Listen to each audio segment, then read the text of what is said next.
تین آدمی سفر کر رہے تھے۔ راہ میں ان کو سونے کی 3 اینٹیں ملی۔ تینوں نے خوشی سے ایک ایک اینٹ لے لی، پھر آگے بڑھے۔ ان کے پاس کھانے کا سامان نہیں تھا۔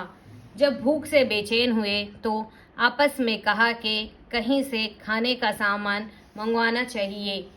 ان میں کا ایک شخص بولا کہ آپ دونوں آدمی یہیں ٹھہر جائیے،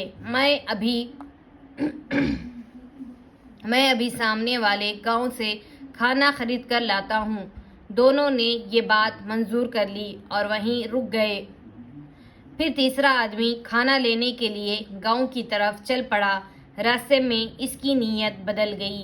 اس نے اپنے من میں سوچا کہ اگر میں کھانے میں زہر ملا دوں تو بڑا اچھا ہوگا، کیونکہ جب میرے دونوں ساتھی زہریلے کھانے